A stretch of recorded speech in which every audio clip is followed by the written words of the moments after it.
तो इंडस्ट्री और स्टार्टअप्स के लिए भी बहुत अपॉर्चुनिटी आई थिंक ओपन होगी। एक प्रोजेक्ट उम्मीद है जो जिस पे भी आपने बहुत काम किया है।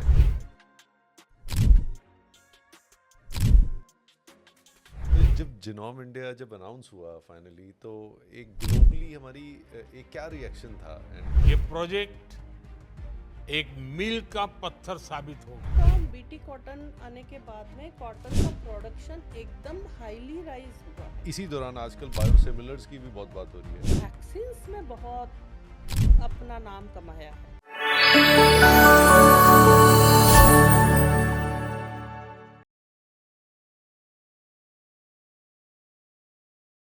Ma'am, being in the health care industry, I feel very proud ये प्रोजेक्ट हुआ है, क्योंकि मैं अंडरस्टैंड करता हूँ इसका क्या बेनिफिट होगा।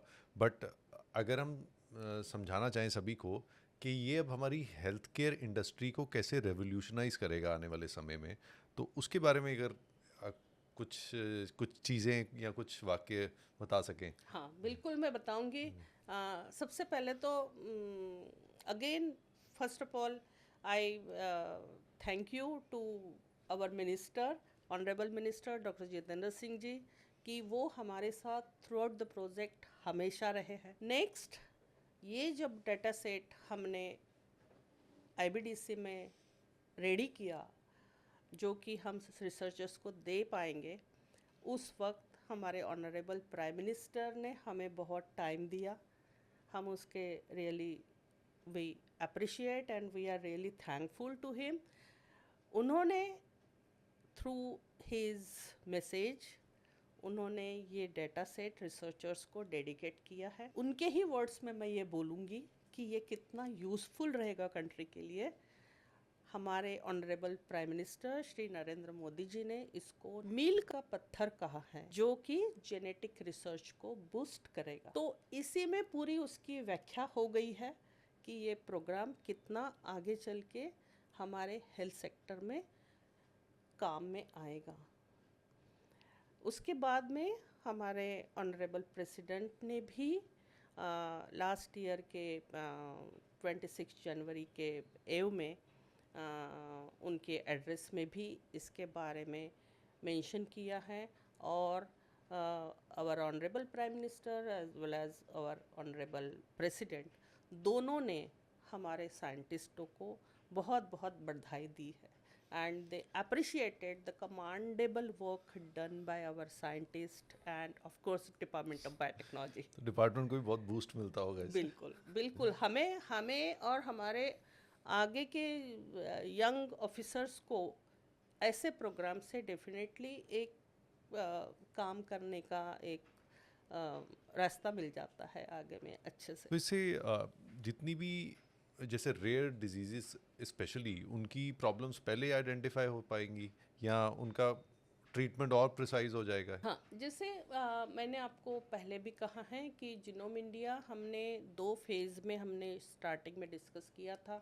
एक तो हेल्दी पॉपुलेशन, जिसमें हमने ये नेशनल रिसोर्स क्रिएट किया है रेफरेंस जिनोम के तौर पे, एंड फेज़ 2 में हम इसको और आगे बढ़ाएंगे, जिसमें हम की डिसीज़ पॉपुलेशन जैसे कवर कर सकते हैं, जैसे कैंसर्स है, रेयर डिसऑर्डर्स है, लाइफस्टाइल डिसीजेस है, ओबेसिटी है, डायबिटिक है, या न्यूरोलॉजिकल डिसऑर्डर्स है। इन डिफरेंट हेल्थ सेक्टर्स में इस पे काम किया जा सकता है। वहाँ पे भी होल जीनोम सीक्वेंसिंग करके आप हेल्दी पॉपुलेशन के जीनोम के साथ में कंपेयर करके आप डिफरेंट वेरिएशंस निकाल सकते हो। आप डिसीज़ स्पेसिफिक जेनेटिक मार्कर्स निकाल सकते हो। डिफरेंट फार्माकोजिनोमिक्स में इसका यूज़ हो जाएगा। देन एसोसिएशन स्टडीज़ में काम आएगा जिनोम इंडिया का डेटा। एंड इस टाइप से हेल्थ सेक्टर में I will say diagnostics, treatment, इन इसमें डेफिनेटली बूस्ट करेगा।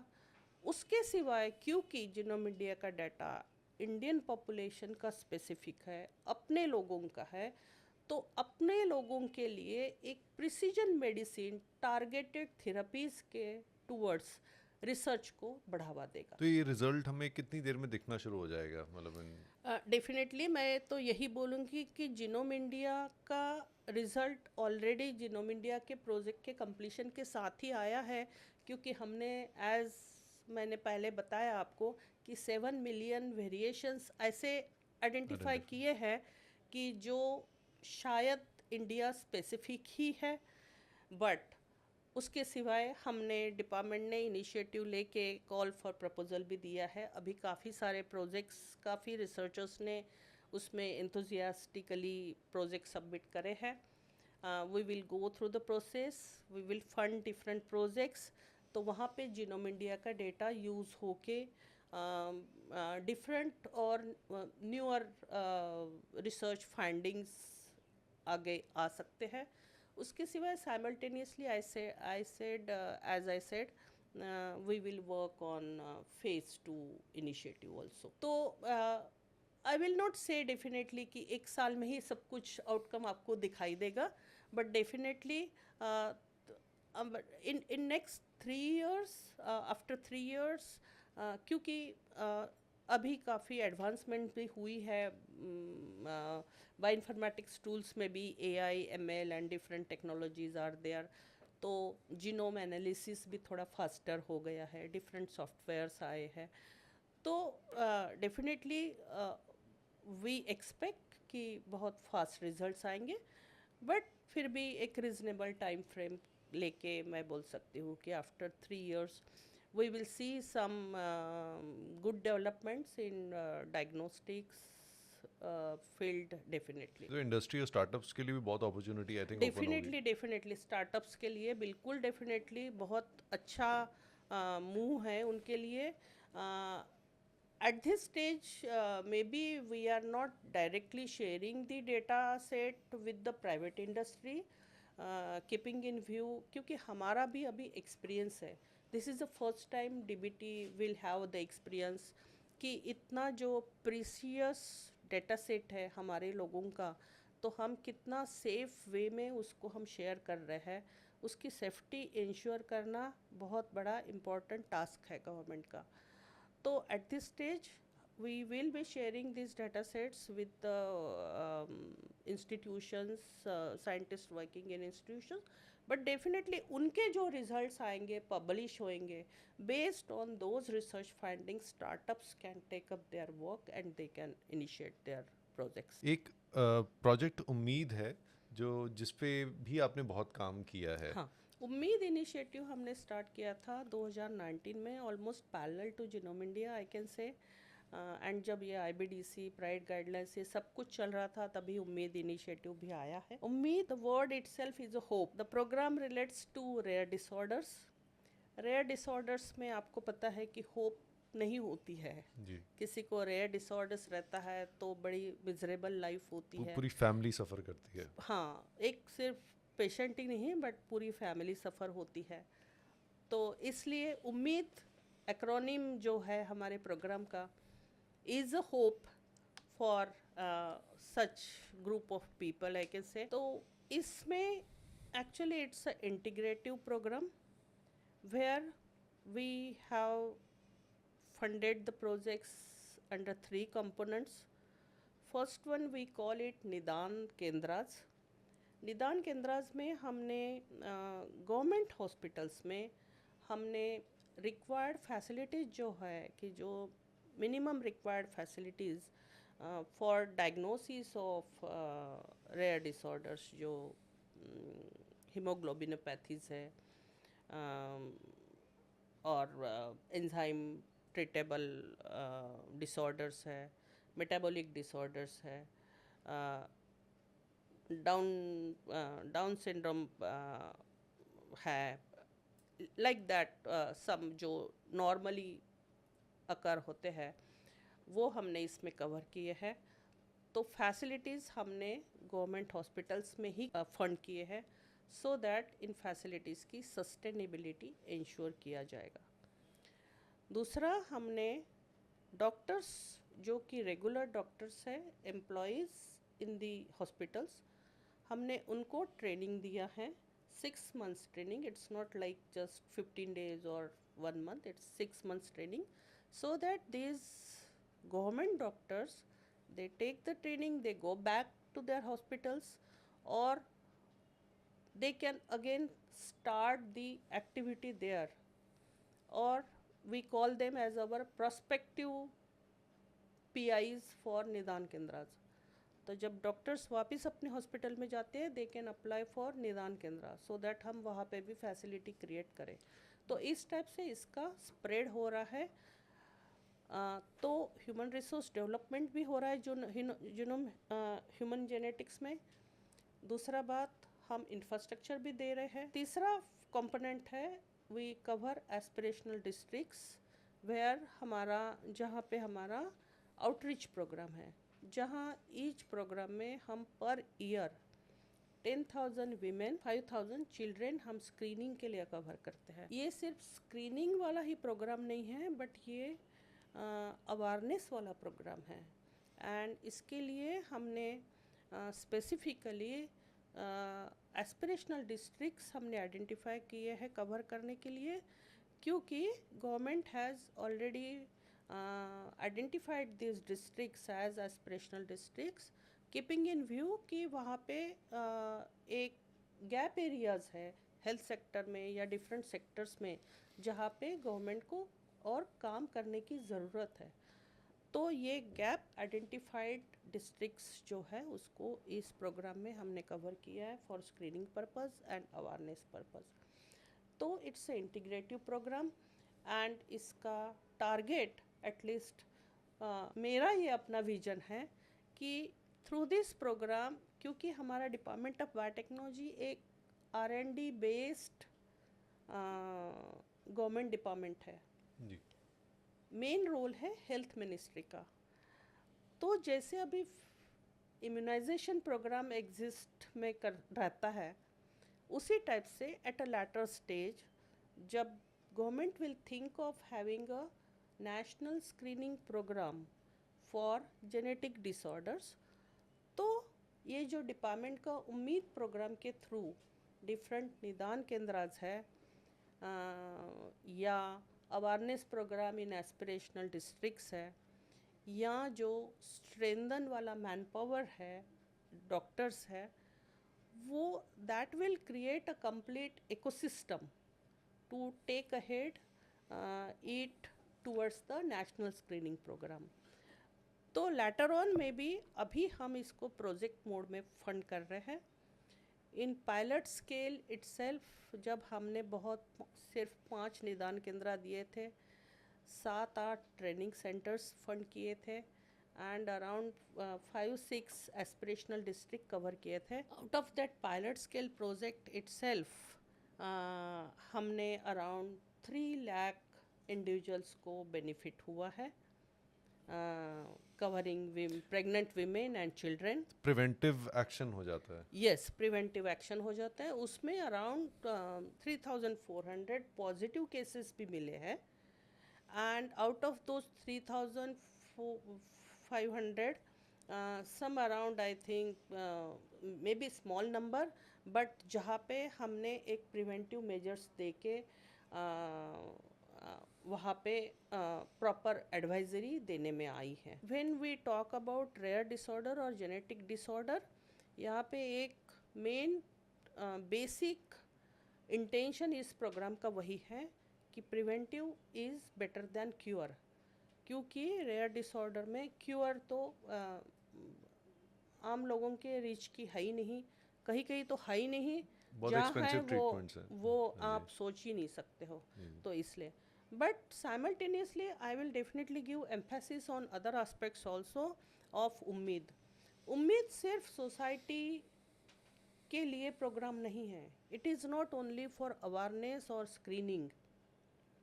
जो मैंने बोला कि हॉस्पिटल्स में हम इंफ्रास्ट्रक्चर भी क्रिएट कर रहे हैं, हम इसके थ्रू जो R&D भी होएगी, क्योंकि we will have again the many positive samples in our hand to take it further for research and development. पहले तो हमारे पास पॉजिटिव केसेस ही आइडेंटिफाई नहीं होते थे इतने नंबर में, तो हमारे पास एक रिसर्च रिसोर्स नहीं हुआ करता था. तो definitely it's towards the R&D also, जो हमारा DBT का भी काम है। तो इस वजह से जेनेटिक डिसऑर्डर्स में काफ़ी रिसर्च आगे चलेगा, एंड मे बी हम इसको जीनोम इंडिया फेज़ 2 में भी कवर। तो जब जिनोम इंडिया जब अनाउंस हुआ फाइनली, तो एक ग्लोबली हमारी एक क्या रिएक्शन था, and like people surprised across the world? और इसका सबसे बड़ा बात मैं ये बोलूँगी, हमने जब ये IBDC बनाया है डेटा सेंटर, हमारा स्टार्टिंग में अभी may be it's too premature to say this, लेकिन हमारा उसमें भी इनिशियल डिस्कशन यही हुआ है कि हमारा इंडिया का सेंटर भी will be among major centres across the globe. वो कौन से हैं? NCBI है, देन EBI है यूरोप का, देन जापान का प्रोटीन डाटा सेंटर है। ये 3 मेजर डाटा सेंटर्स माने जाते हैं। हमको चाहिए हमारा इंडिया का डेटा सेंटर भी उस लाइन में आ जाए, ठीक है। तो हमने एक सेटअप किया है। जैसे ही जीनोम इंडिया का डेटा IBDC में आया है, तो हमारे IBDC का विजिबिलिटी बहुत ज़्यादा बढ़ गया, एंड हम अभी may be we are in that track कि हम उनके साथ भी एसोसिएट कर सके। तो इंटरनेशनली ग्लोबली डेफिनेटली हमारी स्टैंडिंग आगे बढ़ी है। जैसे केमिकल बेस्ड प्रोडक्ट्स पे ज़्यादा शुरू से काम आता है, बायोलॉजिक प्रोडक्ट्स पे थोड़ा, बायोलॉजिकल प्रोडक्ट्स पे कम हुआ है, तो इसी दौरान आजकल बायोसिमिलर्स की भी बहुत बात हो रही है। क्योंकि हाँ जी। उसके लिए बायो सेक्टर में थोड़ा रिजल्ट आने में टाइम लगता है, और थोड़ा I think it is expensive भी थोड़ा है ये। एक्सपेंसिव भी है। हाँ, यस डेफिनेटली इन्वेस्टमेंट थोड़ा चाहिए होता है और थोड़ा पेशेंस चाहिए होता है। एक कंटिन्यूसली आपको उस फील्ड में काम करना होता है, तो एक that way it's a risky business. इसीलिए थोड़ा पहले इंडस्ट्री नहीं आती थी, बट अगेन आई विल से कि गवर्नमेंट के डिफरेंट इंसेंटिव्स की वजह से, गवर्नमेंट के थ्रू जो मोटिवेशन कंटिन्यूसली स्टार्टअप्स को मिल रहा है, और डिफरेंट पॉलिसीज जो गवर्नमेंट लाई है स्टार्टअप्स को आगे बढ़ाने के लिए, तो वो रिस्क फैक्टर उनके लिए थोड़े कम हो जाते हैं। तो अभी स्टार्टअप्स बहुत आगे आ रही है, इसीलिए बायो इकोनॉमी में बहुत अच्छे से बायोटेक सेक्टर कंट्रीब्यूट कर रहा है। दूसरा एग्जांपल मैं दूंगी, एक न्यूअर सेक्टर, जैसे मैं बोल रही थी कि biotech sector is not only for health sector but different other sectors. जैसे नैनो बायोटेक्नोलॉजी में डिपार्टमेंट ऑफ बायोटेक्नोलॉजी में बहुत अच्छा काम किया है। हमने हमारे ऑनरेबल मिनिस्टर ने अराउंड 2020 और 2021 में नैनो सेक्टर में नेशनल गाइडलाइंस रिलीज़ किए हैं, एक एग्री सेक्टर के लिए, एक नैनो फार्मा प्रोडक्ट्स के लिए। इसका एक सबसे बड़ा एग्जांपल मैं आपको दूंगी, जैसे एक दूसरी एग्रीकल्चर फील्ड के लिए बेनिफिट्स की मैं बात करूंगी, तो कि जैसे ही डिपार्टमेंट ऑफ बायोटेक्नोलॉजी की नेशनल गाइडलाइंस रिलीज़ हुई है नैनो एग्री प्रोडक्ट्स के लिए, उसके पहले कोई भी नैनो प्रोडक्ट एग्रीकल्चर वाला, नैनो फर्टिलाइज़र वगैरह कमर्शियल यूज़ के लिए अलाउ नहीं किया था मिनिस्ट्री ऑफ एग्रीकल्चर ने, क्योंकि वहाँ डिफरेंट रिस्क होते हैं नैनो प्रोडक्ट्स के। तो वो रिस्क असेसमेंट की कोई गाइडलाइंस एग्जिस्ट नहीं करती थी। तो जैसे ही हमारी गाइडलाइंस रिलीज़ हुई है, इफ़को के नैनो यूरिया और दूसरे प्रोडक्ट्स उनके जो रेडी थे, बट ड्यू टू रेगुलेटरी जो सिस्टम में एग्जिस्ट नहीं करती थी, उसकी वजह से वो प्रोडक्ट्स मार्केट में नहीं आए थे।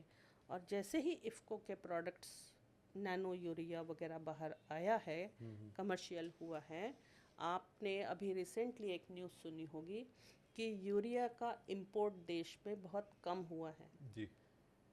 तो मैं वहाँ पे ये नहीं बोलूँगी कि इफ़को के नैनो यूरिया ने ही काम किया है उसका इंपोर्ट रिड्यूस करने में, बट डेफिनेटली बहुत काफ़ी एक्सटेंट तक उसका कंट्रीब्यूशन है, क्योंकि आप यूरिया की क्वांटिटी बहुत ज़्यादा चाहिए होती है फार्म्स में। If you are using it nano urea through nano biotechnology से बना हुआ यूरिया यूज़ करते हो, तो वो टारगेटेड आपका उसका एब्सॉर्प्शन रहता है, पौधों के लिए, तो वो बहुत कम क्वांटिटी में ज़रूरत होती है। तो जो एक्सेस क्वांटिटी जा रही थी वो वेस्टेज हो रहा था और आपकी सॉइल ख़राब हो रही थी उसकी वजह से। तो जब आप नैनो टेक्नोलॉजी के थ्रू बना वाला यूरिया यूज़ करते हो तो वो, क्योंकि उसका टारगेटेड एब्सॉर्प्शन होता है, बहुत माइनर क्वांटिटी में इसका ज़रूरत होता है। तो ऐसे बहुत सारे बायोटेक्नोलॉजी टेक्निक्स के थ्रू बहुत डिफरेंट फील्ड्स में यूटिलाइजेशन है। ये मेरे लिए बहुत बड़ा लर्निंग सेशन रहा है अभी तक। ये ऐसे लग रहा है कि जैसे I am doing a podcast but it's more of a learning happening to me right now, कि मुझे बहुत कुछ सीखने को भी मिल रहा है और इतना कुछ हो रहा है। एक वो स्पेशली एक ना एज एन इंडियन एक प्राइड भी बहुत बढ़ती है जब इतना कुछ हो रहा हो।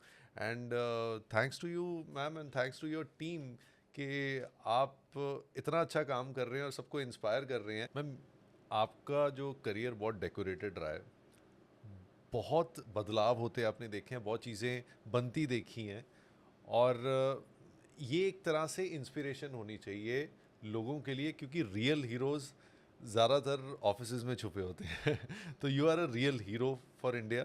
Thank you. एंड इसी बात पे मैं चाहता हूँ कि जो हमारी आज यूथ है, we are one of the youngest countries in the world, we are actually the youngest country in the world right now.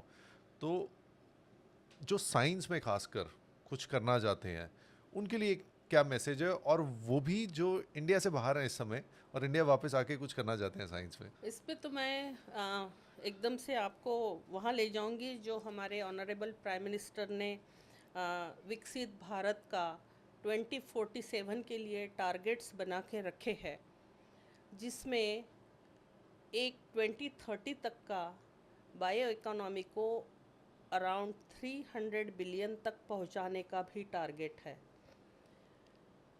जिससे मैंने उम्मीद प्रोग्राम का भी बात कर रही थी, उसमें भी यदि हम ऐसे ही बड़े बड़े टारगेट रख सकते हैं कि हम 2047 तक एक विकसित भारत का एक छोटा पार्ट समझ के, उसमें यदि ये रेयर डिसऑर्डर का बर्डन जो देश में है उसको यदि हम 50% रिड्यूस कर सकेंगे, इसी टाइप से हम अपने आप के लिए लॉन्ग टर्म बट जो सस्टेनेबल रहेंगे और अचीवेबल रहेंगे, उन टारगेट्स पे यदि हमको काम करना है तो हमारे यंगर जनरेशन को डेफिनेटली आगे आना पड़ेगा। गवर्नमेंट ने जो टारगेट्स दिए हैं उस डायरेक्शन में काम करना पड़ेगा। डिफरेंट गवर्नमेंट एजेंसीज़ हैं, उनको अपने टारगेट सेट करने पड़ेंगे। और जब हमारे कंट्री में साइंस अच्छे से एडवांस हो रहा है तो बाहर के जो साइंटिस्ट है, जो हम पहले ब्रेन ड्रेन के साथ जी। जूझ रहे थे, वो इशू काफ़ी हद तक अपने आप ही कम हो जाएगा। क्योंकि यहाँ जब आप बोलते हो ना कि स्टार्टअप्स का नंबर बढ़ रहा है, तो सिर्फ स्टार्टअप का नंबर नहीं बढ़ता है, वहाँ पे एम्प्लॉयमेंट का भी नंबर बढ़ता है। उसके साथ फाइनेंशियल स्टेबिलिटी भी लोगों को मिलती है। तो ये जो डिफरेंट बेनिफिट्स है साइंस एडवांसमेंट के, जो कि नंबर में काउंट नहीं किया जाता है, वो भी अपने आप ही एक अट्रैक्शन हो जाता है। तो definitely in coming years everything will get realized and it will definitely attract our young generation। जो बाहर देशों में हमारे जो साइंटिस्ट गए हैं वो भी डेफिनेटली वापस आना चाहेंगे। Not only that but international level के भी दूसरी कंट्रीज़ के साइंटिस्ट हैं। अभी हम ब्रेन ड्रेन के साथ नहीं, ब्रेन गेन पे काम करेंगे। क्या बात है। And this message will go to millions and billions of people के इस समय भारत उस तेज़ी पे है और उस रफ्तार पे चल रहा है, और and when we have leaders like you तो अपॉर्चुनिटीज और बूम करेंगी. यस, बिफोर स्टॉपिंग हियर, मैं, जबकि मेन फोकस इस पॉडकास्ट का जिनोम इंडिया प्रोजेक्ट था, जी. मैं मेरे यंगर ऑफिसर्स को डेफिनेटली ऑन रिकॉर्ड लेके आना चाहूँगी. प्लीज. डॉक्टर रिची महाजन तो अभी मेरे साथ काम कर ही रहे हैं, and he is a brilliant scientist among our younger lot in DBT. He and his team is his colleagues, his batchmates, I will definitely say, is future of DBT. उसके सिवाय जब जिनोम इंडिया प्रोजेक्ट कॉन्सेप्चुलाइज हुआ and during last few years मेरे बाकी colleagues ने भी बहुत contribute किया है, जिसमें डॉक्टर ओंकार तिवारी हैं, डॉक्टर अमित त्रिपाठी हैं, डॉक्टर काकली है. ये सारे साइंटिस्टों ने बहुत बढ़ चढ़ के कंट्रीब्यूट किया है. तो I am really thankful and I really have praise to my team. A great leader always takes his or her team forward. और आपने वो दिखा दिया कि एक लीडरशिप की सबसे बड़ी क्वालिटी जो आप में है, यही सबसे इम्पोर्टेंट होती है. नहीं, मेरी लीडरशिप की क्वालिटीज़ तो मेरे लीडर्स से ही आई है ना. तो डिपार्टमेंट के सेक्रेटरीज ने, and definitely at government level our honourable minister, honourable prime minister, सबसे बहुत स्फूर्ति मिली है. तो that has gone into younger generation. Ma'am, Supreet Singh show पे आके कैसा लगा आपको? बहुत अच्छा, and thank you Supreet, really having me on your show. And I hope कि जिनोम इंडिया को बहुत अच्छे से वायरल करोगे, एंड जिनोम इंडिया के बेनिफिट्स जो कि हमारी कंट्री के लिए है, जो कि हमारे अपने पॉपुलेशन के लिए बेनिफिट्स है, उसके ये हर एक तक पहुंच जाए. Thank you very much. Thank you ma'am, thank you for your time. Thank you. Thank you very much.